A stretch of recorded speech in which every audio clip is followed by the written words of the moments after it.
Me and my wife were watching that movie. I am Lorena Bobbitt, and did I say it correctly?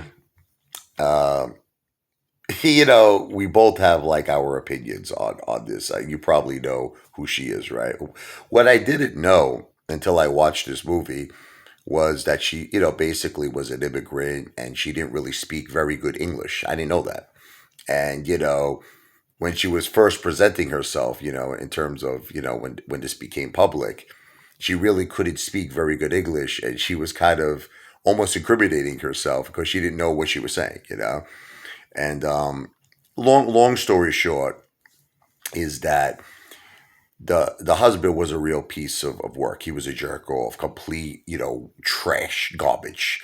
I mean, he did terrible things to this poor woman. He raped her, he beat her up, he abused her mentally, financially. This poor girl was working like two jobs, and he used to take all her money to go out and get drunk, and he would make his friends or family live with them, and it was a horrible situation. And he just kept, saying, I don't care if you leave me. You could leave me. I'll find you wherever you are, and I'll get my way. I'll get what I want. So, what basically my understanding of why she decided to chop off the schlong, you understand, is because that was his like weapon. In other words, he kind of like put that in her head that I will always get my way. It doesn't matter. You could leave me, you could run away, you could stay with me. I'm going to get my way. So she figured, if I chopped off this the guy's schlong, she takes away his power. You understand? You have anything to add on that, No, Jennifer? I think you said it correctly. I think the reason, obviously, she did that is to take away his power.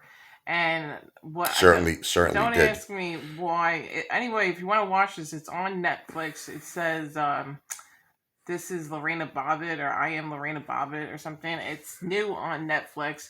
Don't ask me what made me watch this movie, but it's an excellent movie. And I never realized because I was only 12 or 13 when this happened.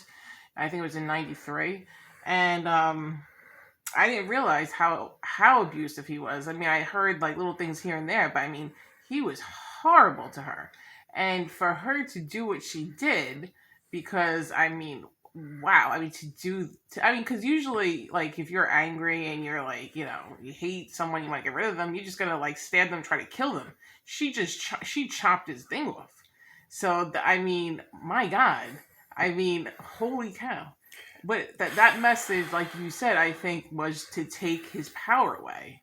Right. And that's why she did that. I mean, most women in those situations, they'll stab the husband or whatever, but to chop his thing off, that was like a power message. But the question is, now I know all the women, of course, are going to get mad at me, but I have to say it. You always have to have two sides, right? Was it justifiable what she did? Like, in other words, there are options, right? When you're in an abusive marriage, there are. I mean, I see the problem with. I know women are gonna want to kill me, Jennifer. Now, I Absolutely. know, but the So problem is watch what you say. if you stay in that It doesn't situation, matter if you don't walk in these women's shoes, you have I nothing to understand say. that, No but comment. just let me express myself. Ah, If because I saw my mother in a situation like this, and she exactly. chose to stay with my But father. there's reasons, Well, the and reasons were financial. My there's father always was supporting her, and I don't want to get fear. into There's it. all I reasons, always, Ricky. when I was a kid, I used to always tell my mom, I see you're not happy. I see you're miserable, but she didn't leave. And the thing is, all I'm trying to say is that if they stay in that situation, like in the movie, she kept forgiving him. She kept forgiving him. The guy would come back, this abusive piece of garbage, husband, after, raping her, after beating her, after Yeah, but she abusing was only her. 22 years old at the time. But it wasn't just one time. It's fear. It's I know, fear. but It's her just let me say, religion. what It's I'm her saying. I religion. understand, but Jen, this was like several times, It doesn't and she matter. kept forgiving him, and she kept saying this to him. She kept saying, "Do you promise you're going to be a good husband?" He's like, "Yes, I promise." And like 3 weeks later, he's raping her again, But and he and never left her alone. I understand that, but in other words, just let me say what I have to say. So, could it be that she could have got a restraining order? She tried, remember? And then the guy said, "Oh, you have to wait until my secretary types this up," and she couldn't wait because she was in fear. And she says, "I have to go home, or he's going to get mad." Okay, so let me ask you this question. The prosecutor, okay, they made it seem that she did not know what she was doing. She had what's called a temporary loss of sanity when she chopped off the guy's schlong, right? Okay. I don't know if that's necessarily true. And I'm going to tell you why, okay? She apparently took the guy's, penis, right?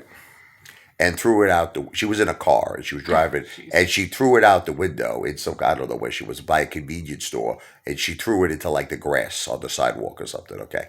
So what happened was when the cop asked her, the cop, what happened after this was all done, right?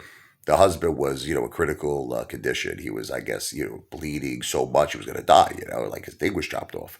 So the cop was like, we need to find it, meaning, the schlong, the penis.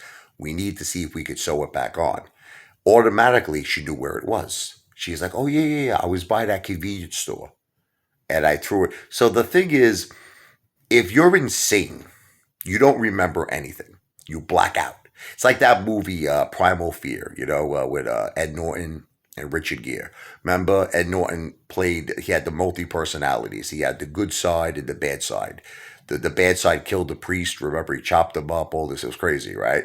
But then the good side of him had no recollection of what the bad side did. He blacked out. But then at the end of the movie, in Primal Fear, remember, what happened was he was in the courtroom. He was on the stand, and he attacked the attorney that was like cross-examining him, right? He attacked him, but that was the bad side came out, that bad, the multi-personality, the evil side. And he started choking her, you stupid, biatch, just choking her, right?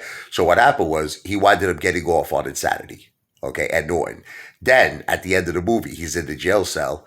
The good side of him, meaning the calm personality side, told Richard Gere, who was his attorney, said, listen, please apologize to the other attorney that I attacked her. Apologize to her. So Richard Gere said, wait a minute. How do you know you attacked her? You see? Aha! How do you know? Because he's supposed to black out. And then all of a sudden he starts applauding. He goes, man, you figured it out, And Richard Gere was in shock. He realized that he just offended a man that, committed murder intentionally. He wasn't insane. It was his intention. The question is, was it Lorena Bobbitt's intention? Like, that's all I'm trying to say. I'm not arguing, okay? Just let me be clear. She obviously was abused and this guy had it coming. And I am not arguing that. This guy deserved even worse than what happened to him. I am not. But the question is, did she know what she was doing? That's the question.